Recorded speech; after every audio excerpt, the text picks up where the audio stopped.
Ladies and gentlemen, good day and welcome to Renaissance Global Limited earnings conference call. As a reminder, all participant lines will be in the listen-only mode, and there will be an opportunity for you to ask questions after the presentation concludes. Should you need assistance during the conference call, please signal an operator by pressing star and 0 on your touchtone phone. Please note that this conference is being recorded. I now hand the conference over to Mr. Anup Pujari from CDR India. Thank you, and over to you, Mr. Pujari. Thank you. Good afternoon, everyone, and thank you for joining us on Renaissance Global's Q4 and FY22 earnings conference call. We have with us today Mr. Sumit Shah, Chairman and Global CEO, and Mr. Hitesh Shah, Managing Director of the company. We would like to begin the call with brief opening remarks from the management, following which we'll have the forum open for an interactive question and answer session. Before we start, I would like to point out that some statements made in today's call may be forward-looking in nature, and a disclaimer to this effect has been included in the results presentation shared with you earlier. I would now like to invite Sumit to make his opening remarks. Thank you. Good day, everyone. On behalf of Renaissance Global, I extend a warm welcome and thank you all for joining us on the earnings conference call for the quarter and year ended 31st March 2022. I'll initiate the call by taking you through a brief overview of the company's operational and business highlights for the period under review. Post that, Hitesh will take you through the financial performance and we will open the forum for question and answer session. We're glad to report that we've delivered a robust performance during the year. Total income for the year FY22 was up 8% year over year to 2,209 crores. On a like-for-like basis, our total income for the year was higher by 32% year over year, and the profit after tax expanded by 130% year over year. The growth was primarily driven by strong contribution from our high margin branded jewelry segment, along with robust growth in our direct to consumer segment.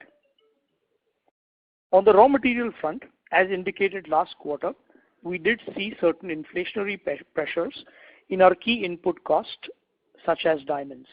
This had a slight bearing on our profitability performance during the quarter. However, we expect this impact to be transient in nature as we pass on some of these cost increases to our customers. Overall, our EBITDA margins during the quarter stood at 9.1%. On the working capital front, I'm pleased to share that on a like-to-like basis, net working capital days decreased from 239 days to 189 days as a result of strict management of working capital. This was primarily driven by efficient use of inventory, which grew only 11% compared to a like-for-like growth of almost 33%. Our branded jewelry segment is a key growth lever for us. Our revenues in this segment marked a notable increase of 37% in financial year 22, driven by healthy uptick in retail consumption and improved demand environment in global markets. We have undertaken several initiatives to further expand and strengthen this segment. We're also making a noteworthy progress in the design and conceptualization of the NFL jewelry collection that we had announced last quarter. This collection is scheduled to be premiered this holiday season at multiple retail locations across the US. Excuse me.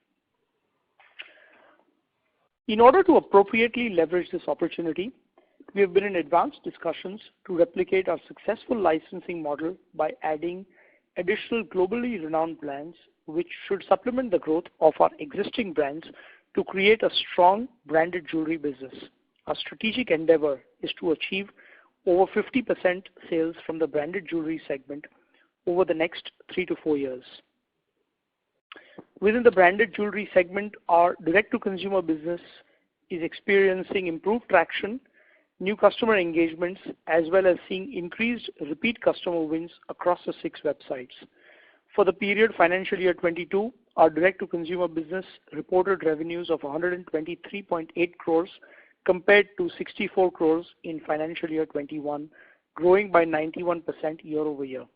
The contribution from repeat customers came in at 17% in Q4 FY22. In the coming months, we will be expanding our direct-to-consumer portfolio with the launch of new websites, including the NFL website. I'm also happy to share that during the quarter, our company acquired the assets of 4Mine Inc.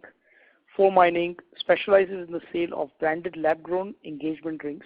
This transaction will give us a further strong foothold in this space, while also improving the operating margin through supply chain efficiencies. We're increasing the use of lab-grown diamonds for our jewelry products, as it allows a customer a choice of selection and allows us to offer more sustainable options in our product assortment. Overall, we've delivered a robust business and financial performance during the year. Our partnership with globally renowned brands, our extensive experience in product conceptualization, design capabilities, and a well-entrenched distribution network position us to leverage on the many growth opportunities in the global branded jewelry industry. In a normalized environment, we look forward to delivering a much stronger performance going forward. On that note, I'd like to hand over the call to Mr. Hitesh Shah to discuss our financial performance during the quarter. Over to you, Hitesh. Thank you, Sumit. Good afternoon, everyone. We are glad to report that the year has concluded on a positive note. As a result of healthy demand in our branded jewelry segment, as well as strong contribution from our direct-to-consumer business, the company delivered a resilient performance during the period. In Q4 FY22, our total income stood at rupees 536 crores compared to rupees 419 crores on a like-to-like basis in Q4 of FY21, registering a growth of 28%. While for the full year, total income grew by 32% to rupees 2,209 crores compared to rupees 1,666 crores on a like-to-like basis. Our branded jewelry sales in Q4 grew by 33% year-over-year, of which our B2B segment presented an encouraging growth of 33%, whereas our D2C business posted revenues of 29.5 crores in Q4 of FY22 as compared to rupees 22.6 crores in Q4 of FY21, growing by 31% year-over-year. In FY22, our branded jewelry segment grew by 37%. B2B contributed 25%, and D2C grew by a healthy 91%. During the period under review, growth in the branded jewelry category was supported by a healthy increase in retail consumption, causing improved demand in our key regions. During the fiscal, revenue share of studded jewelry stood at 93%, the rest being contributed by the plain gold business. Of the total studded jewelry revenues, branded jewelry business contributed 25% in Q4 of FY22. Of the branded jewelry sales, B2B segment contributed 75%, whereas direct-to-consumer businesses contributed to 25%. The plain gold business grew in volume terms by 120% year-over-year and is witnessing encouraging demand and profitability. On the profitability front, EBITDA stood at rupees 37 crores in Q4 of FY22, and for the full year it stood at rupees 200 crores, translating into EBITDA margins of 7% and 9% respectively. Improved contribution from our high margin areas of branded jewelry and direct-to-consumer businesses continue to support our profits. For FY22, branded jewelry business reported a 15% EBITDA, recording a year-over-year growth of 233 bips, and our direct-to-consumer business registered a 19% EBITDA, which is lower by around 117 bips on a year-to-year basis. Our direct-to-consumer businesses continue to be a high EBITDA margin business, with margins ranging from 20 to 22%. We expect our EBITDA margins to improve in the future owing to the increased share of direct-to-consumer revenues in overall revenues. During the quarter, profit after tax, after discontinued operations, improved to rupees 21.3 crores versus rupees 15.7 crores in the corresponding period last year. In FY22, profit after tax, after discontinued operations came in at rupees 106.5 crores against rupees 42.3 crores in FY21, registering a growth of 152%. Lastly, in terms of our balance sheet, our net debt to equity ratio stands at a healthy 0.30 as of March 22. Our total net debt stands at rupees 280 crores, and our cash and bank balances and current investments are rupees 282 crores. Free cash flow during the year stood at a healthy rupees 66 crores. To conclude, we registered an encouraging all-around performance during the quarter and full year ended 31st March 22. Our financial and balance sheet profile remains solid, and we look forward to delivering a robust performance in a normalized environment. On that note, I would now request the moderator to open the forum for any questions or suggestions that you may have. Thank you. Thank you very much. We'll now begin the question and answer session. Anyone who wishes to ask a question may press star and one on their touchtone telephone. If you wish to remove yourself from the question queue, you may press star and two. Participants are requested to use handsets while asking a question. Ladies and gentlemen, we will wait for a moment while the question queue assembles. Participants, you may press star and one to ask a question.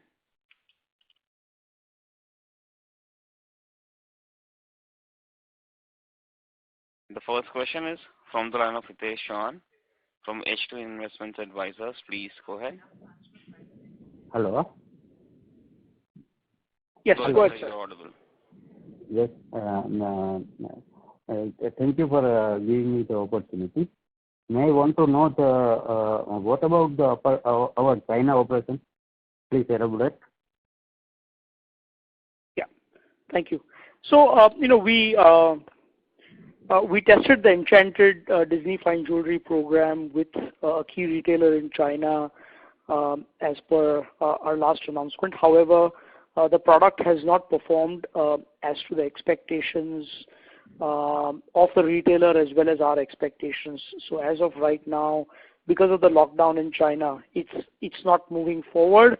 And we hope to know a little bit more, but we're not very optimistic about the opportunity set in China because the program did not perform as well as expectations. So we want to discontinue this? As of right now, it's in a wait and watch mode. We don't have any further information from the retailer because it has not performed as per expectations. So we'll have to make a decision in the next 6 months whether we're moving forward or not moving forward.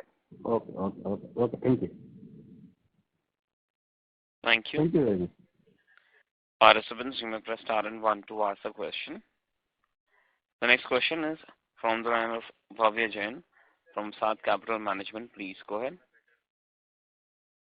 Good afternoon, sir, and thank you for the opportunity to ask the question, and congrats on a great set of numbers. Sir, I was reading in your release that you are setting up a large headquarters and fulfillment center in New York. So could you please elaborate on that and what is the thinking behind this? Sure, Bhavya. So, currently our offices and fulfillment center are actually in Manhattan, which is, relatively expensive to be doing significant e-commerce fulfillment. So we're in the process of moving our sales office and distribution centers to Long Island City. Currently our operations are housed in 20,000 square feet in Manhattan. We're moving to around 50 or 55,000 square foot facility, which will allow us to increase our e-commerce fulfillment capabilities. However, our rental expenses will remain the same as since we are moving, our infrastructure outside of New York City is going to be significantly more economical for us to manage. This will allow us to grow our fulfillment capabilities, especially for e-commerce, in a very meaningful way and prepare us for the growth for the next 10 to 15 years. Great, sir. And so I just wanted to also ask about the progress on the branded jewelry side and the D2C segment within that.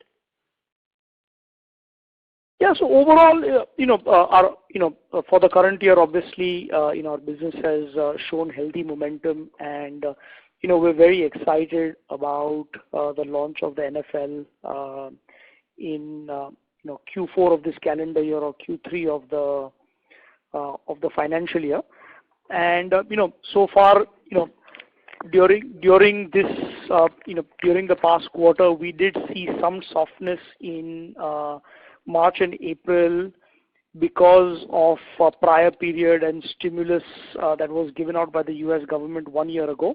We are seeing signs of normalization in May, and we're looking forward to our 3-year goal of making our branded business 50% of our overall business. So working hard towards growing the newer businesses, the newer licenses, and increasing distribution for the current brands. Great. Thank you. Thank you. Participants, you may press star and 1 to ask a question. The next question is from the line of Akash Javeri from Perpetual Investment Advisors. Please go ahead. Thank you so much for the opportunity, and congratulations on a good set of numbers. My first question would be that what will be our margins in the lab-grown diamond jewelry segment? Gross margins, operating margins, what are you? Operating, I'm talking about operating, EBITDA margins. So it's a very small business for us now, since we've just acquired the business, and the business is kind of relatively new. When we acquired, our lab-grown diamond business is primarily driven through 4 Mining. When we acquired the business had gross margins of in the mid-30s, and we've since acquisition been able to bring the gross margins to the mid-40s now. Our goal long term would be to have the gross margins close to 50% in terms of gross margin, and operating margins in probably the 15% kind of range. Okay, so in this, do we grow our own diamonds, or do we not grow our diamonds ourselves? No, we are not currently growing diamonds ourselves, because our current sales of lab-grown diamonds is not significant enough to grow the diamonds. We will evaluate at a future date whether it makes economic sense to grow it, because our sense is that that segment of the market is probably likely to get commoditized at some point or the other. Our focus really would be on creating differentiation through branding and create exciting products that consumers will love.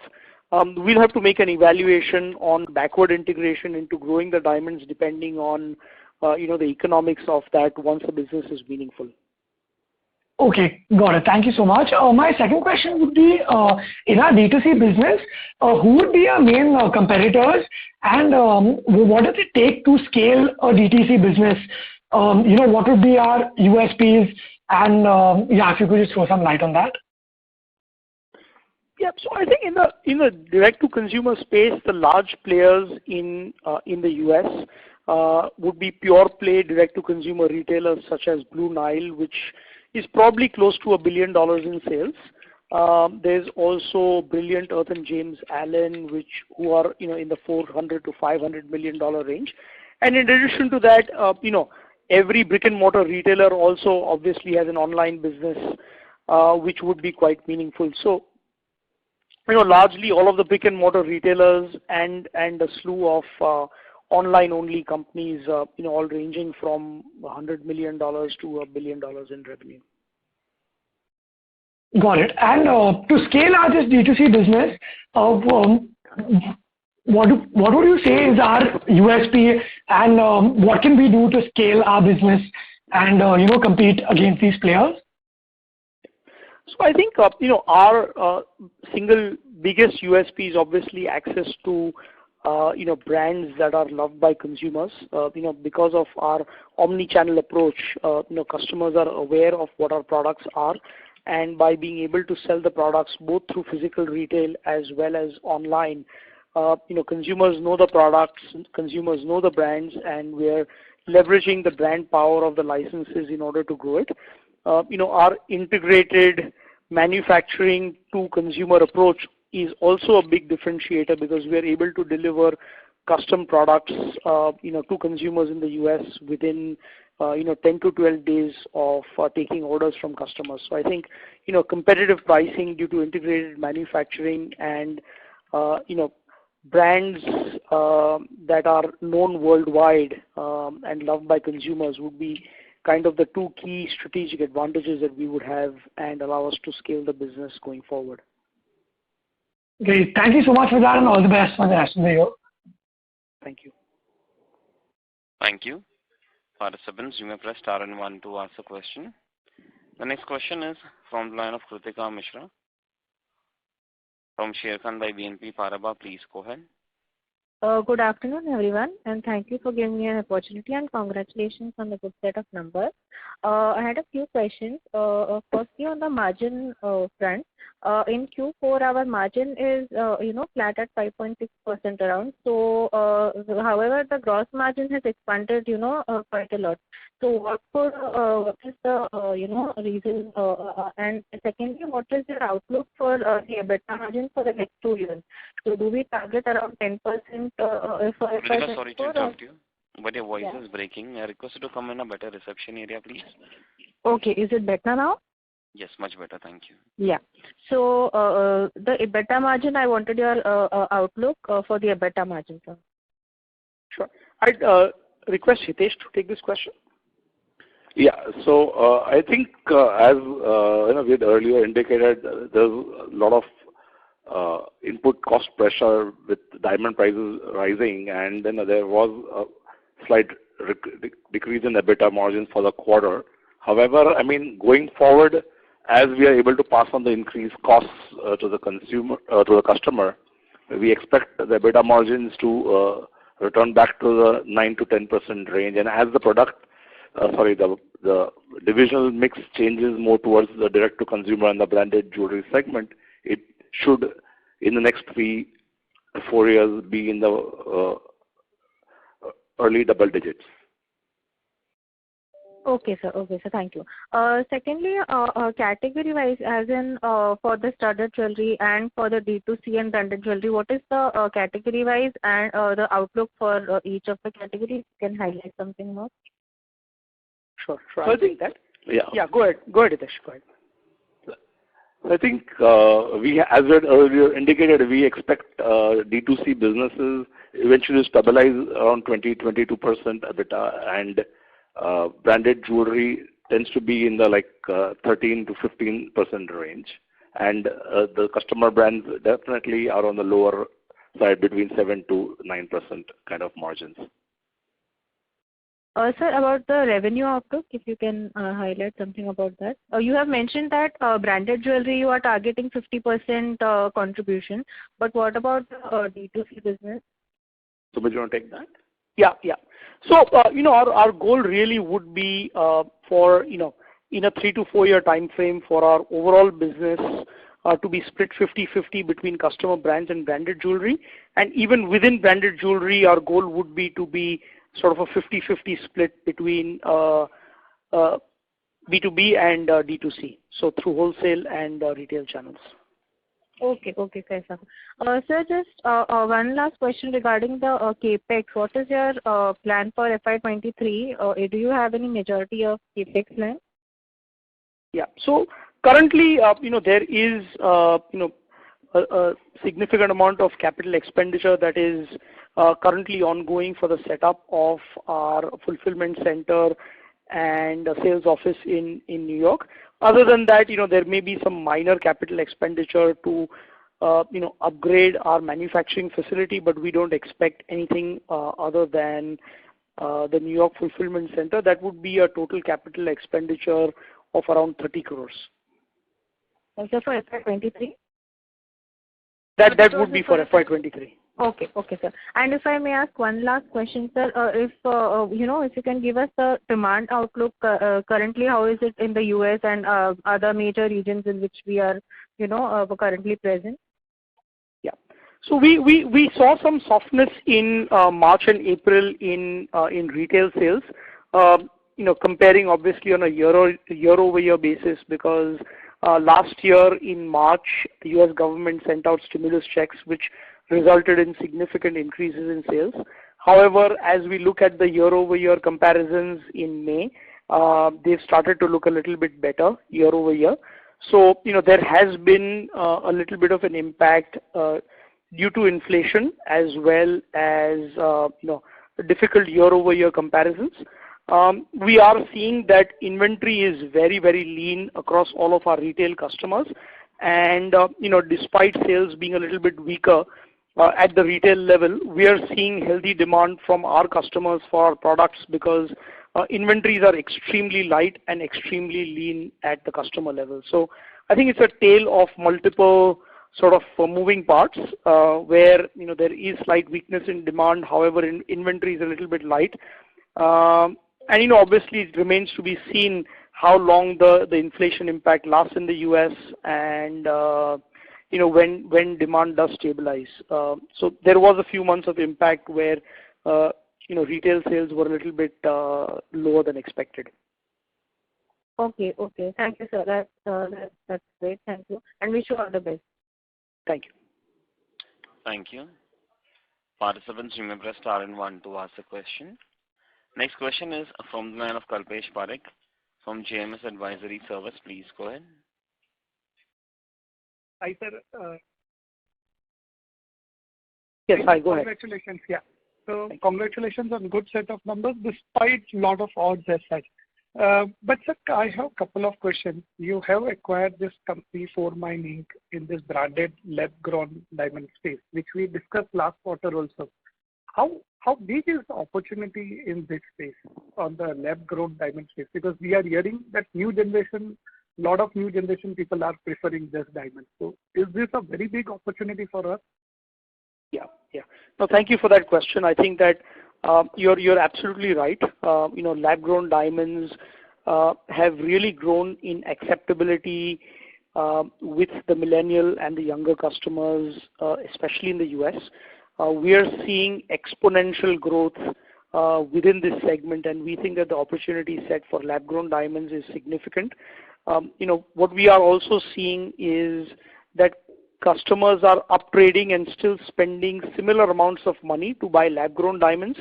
So instead of getting a 1-carat diamond for their engagement, consumers are buying a 2.5 or a 3-carat diamond. So while there is a cost saving in absolute average selling price terms, people are buying higher carats. And we think that the opportunity for lab-grown diamonds is significant, especially in the engagement ring space where there is significant savings for customers. So we're very focused on growing the For Mining business and making that a much bigger part of our overall pie. Sure. So should we expect a higher contribution, like nearly about 20-25% of your business coming in from this space in next 2-3 years or 4-5 years type of time frame? Yeah. So our expectation would be that lab-grown diamonds would be double-digit percentage of sales. It remains to be seen whether it's 15% or 25%. But currently we are in low single digits, and I think that this contribution will increase meaningfully in the years to come. Right.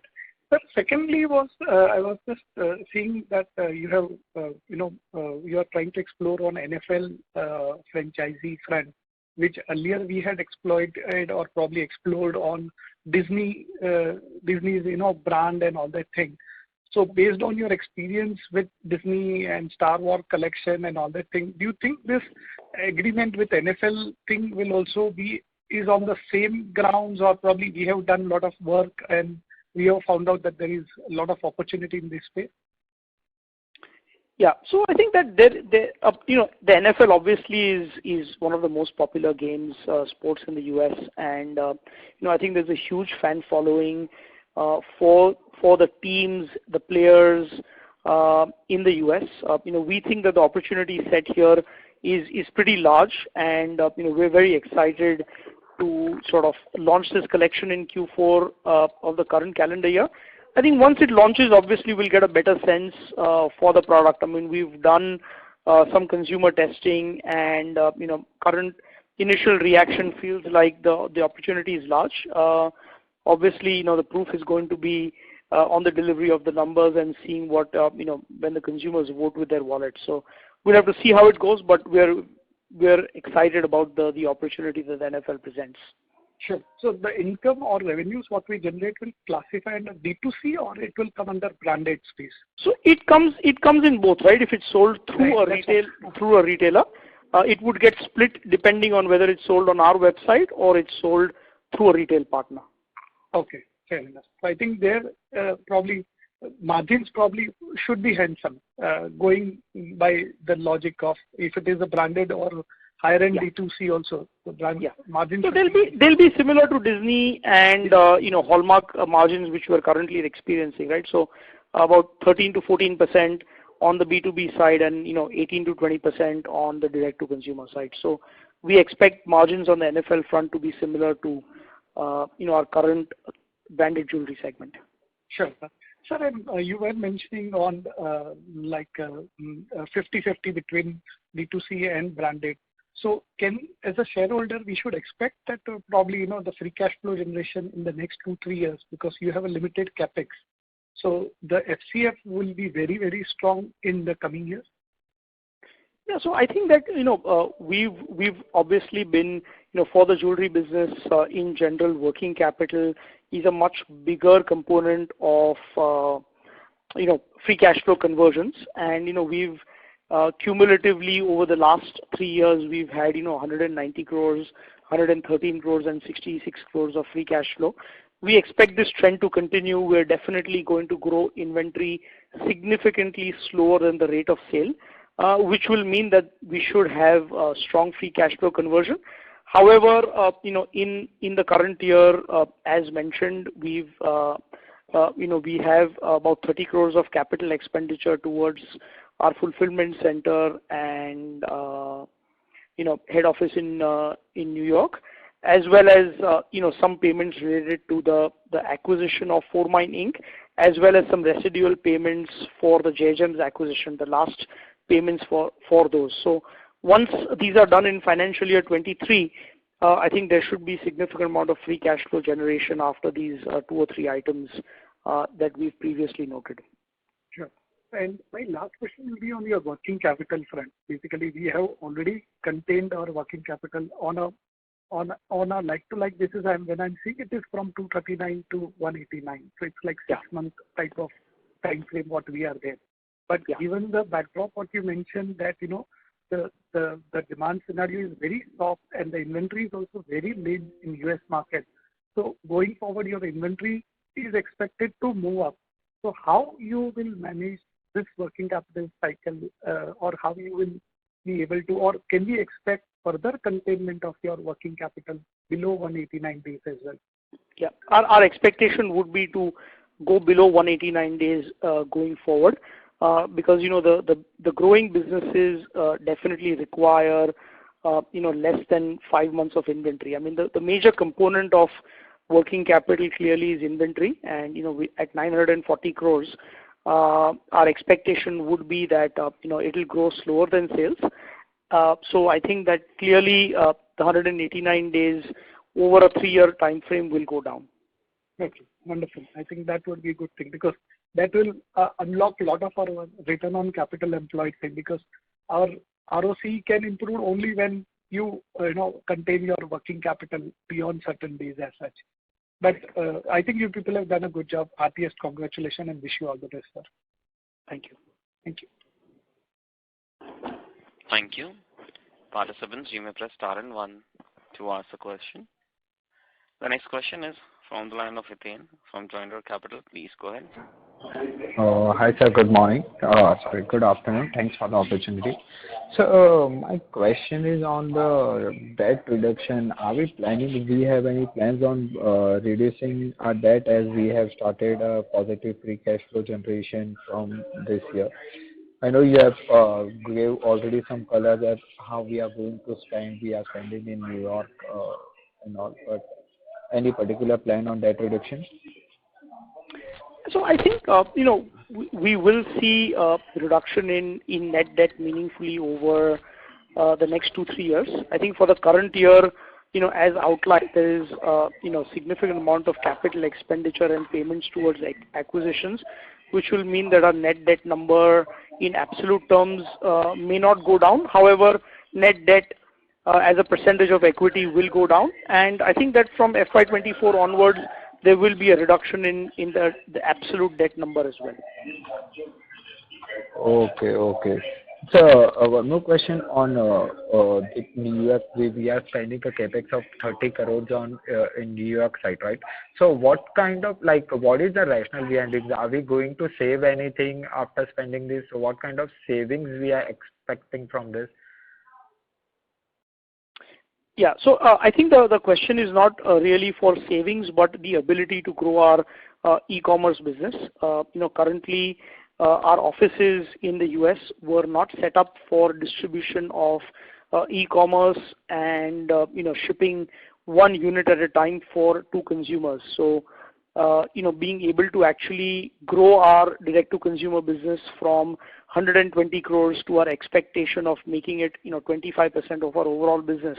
It's actually investing in fulfillment capabilities in order to meet the sales targets.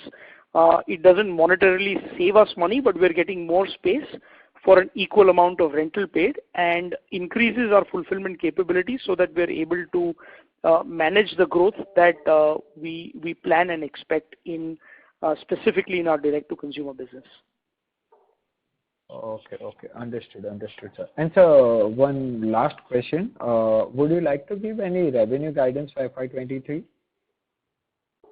Yeah. So, as of right now, we've not guided for FY23 in terms of revenue because I think there is a little bit of sort of uncertainty in terms of sales and commodity prices. I think that we should have much better visibility at the end of Q1. So we would definitely give some guidance on revenues and profitability for FY23 at the end of Q1. Okay. And sir, a small question on the tax rate. What would be a tax rate in current year? Yeah, Hitesh, you want to take that? So is that question on a consolidated basis or like on a standalone India basis? On console basis. We'd expect it to be around 15 to 17% on a console basis. 15 to 17%. Okay. Yeah. Thank you so much, sir. Thank you. Participants, you may press star and 1 to ask a question.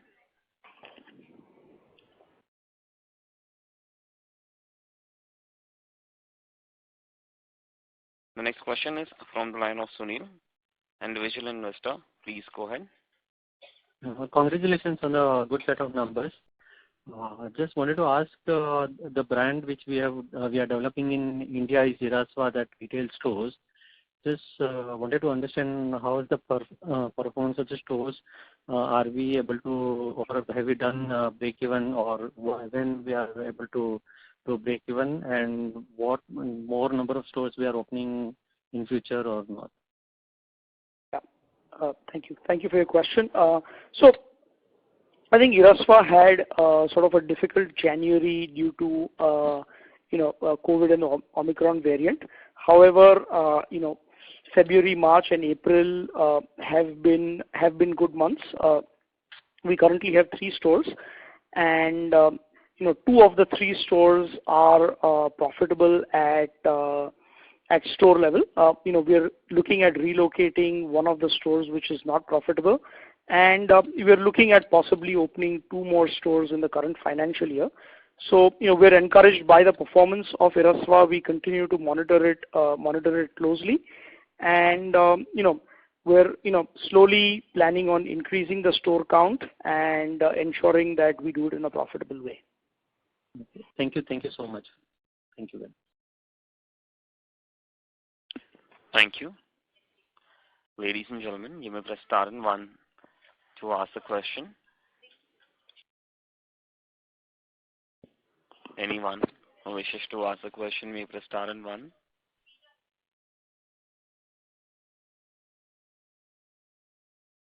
A reminder to all the participants, you may press star and 1 to ask a question. As I don't know for the, I'll now hand the conference over to the management for closing comments. Thank you everyone for joining us today on the financial year 22 conference call. We look forward to welcoming you back for our Q1 conference calls. Thank you. Thank you very much. On behalf of Renaissance Global Limited, that concludes this conference. Thank you for joining us. You may now disconnect your lines. Thank you.